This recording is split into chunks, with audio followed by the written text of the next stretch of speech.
introduction to sociology of sport. Sociology is the study of people and how they live together in group. It helps us understand how people behave, how they interact, and how society organizes. Sociologists look at different parts in life, family, education, work, religious, and sport. They try to understand how those parts affect people and how people affect them. In simple words, sociology teaches us how society works and how we find into. Culture is a very important part of sociology. Culture means the way of life of group of peoples. They include their language, belief, food, clothes, music, and traditions. Every society has its own culture, and it is passed from one generation to the next. Culture also includes value. Value are the things that people believe are good and important. For example, honesty, respect, teamwork, and hard work are value. In sport, culture and value are clearly seen. The way people play, cheer, and celebrate show the culture. Sport can teach value like discipline, fair play, and cooperation. Society is a group of people who live in the same place and they share the same culture. So defining a sociology. So first is core focus. Core focus is divided by two. First is human interaction and social connections. So human connection is sociology studies how people behave and communicate in different settings, from families and school to workplace and online platform. So second is social connections. It's a look at the bonds and relationship pupils form and how this affect behavior, identify, and society. So the second factor is influencing factor. So influencing factor have three elements: is culture, traditions, and institutions. So the culture, share belief, values, custom, and practice that shape how individual and group behave. The tradition, long-standing custom or ritual that are passed down and influence our social norm and a group identify. Institutions, established system like family, religion, education, law, and government that structure society and impact daily life. So the second factor is research method in defining sociology. The research method has three elements. First is interview, second is survey, and the third is observation. So the interview, one-on-one or group conversations are used to gain deep insight into personal experience and opinion. Survey, questionnaire is distribute to collect data from a large number of pupils, often used to identify strange opinions like a Google form. Third is observation. Observation, watching and recording behavior in a real life setting to understand how people act in their natural environments. So the fourth factor is purpose of study.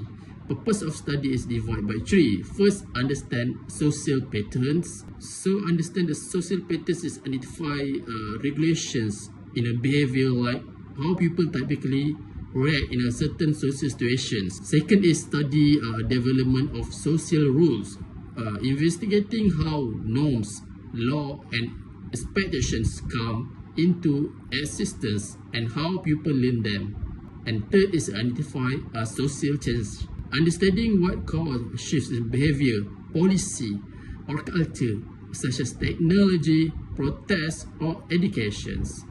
The fifth factor is key issues. So the first key issue is race, second is education, and third is social class. So the race, sociologists analyze how race and ethnic affect people's opportunity, experience, and treatment in society.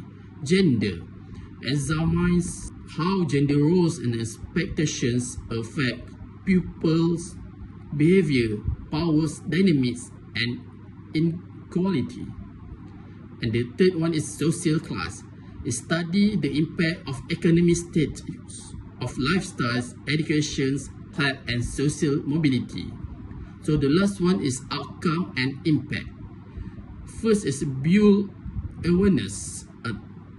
Build awareness is helps individuals recognize hidden forces that influence their behavior and society. Second is encourage open-mindedness. It's a promote understanding and tolerance of different culture, perspective, and ways of life. And the last one is promote responsible citizenship, foster critical thinking, civic responsibility, and active engage in a social issue. Alright, so in this topic we will discuss about culture and values. So culture refers to the complex systems of shared belief, customs, traditions, behaviors, languages, and the material object that define the way of life of a particular group or society.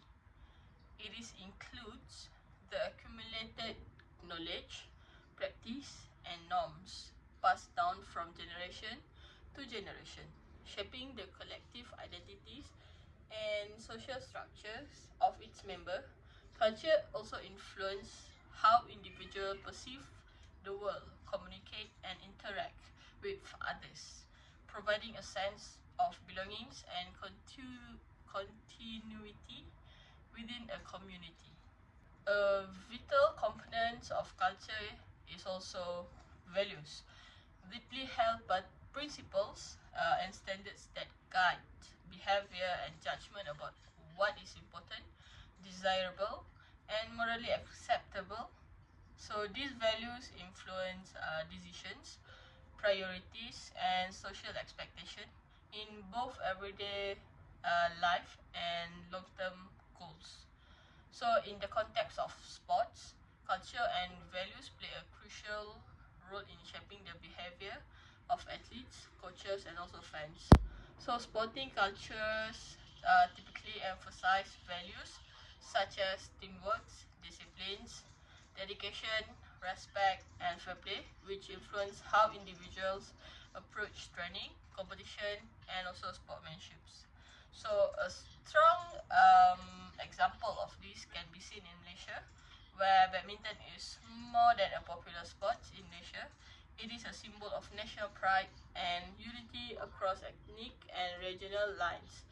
Like legendary athletes, like everyone noticed, Dato' Lee Chong Wei are admired not only for their achievements, but also for embodying culture values such as perseverance, humility, and also loyalty to the nation. So his dedication and respectful conduct both on and off the court reflect that the values that Malaysian society upholds. Moreover, major badminton events often serve as unifying moment for the country, transcending racial and cultural divisions and reinforcing a shared national identity through sports. Social integration to cultural transmission, sport plays a fundamental role in shaping society. Functionalism is a sociological theory that views society as a system of interconnected parts working together to maintain stability and order. According to this theory, sport is a key institution that helps maintain social equilibrium. Let's break down its core functions. First up, social integration. Sport brings people from different backgrounds together, helping them form social bonds through shared experiences. Whether it's playing on a term, supporting a national event like the Olympics, or cheering for a local sports team. Sport fosters collective identities and sense of belonging. Next, we have socialization. Through sport, individuals learn important life skills, the teamwork, discipline, and respect for authority. These values help individuals function not only within sports but also in society as a whole. For children, sport teach the importance of working towards a common goal and accepting both victory and defeat. Sport also serves as social control. It provides a regulated outlet for competition and emotion, giving people a safe space to express feelings that might otherwise lead to aggression or violence. The structured rules of sport ensure social order and help individuals understand acceptable behavior. Another important function is rule fulfillment. Sport gives individuals the opportunity to take on various roles, whether as athletes, coach, officials, or spectators. These roles help organize and structure the sporting community, contributing to the smooth functioning of the sport. Finally, sport is vital for cultural transmission. It passes cultural values, traditions, and norms from one generation to the next. Through participation in sports, individuals learn about their society history, pride, and collective identity, making sport a powerful tool for preserving culture.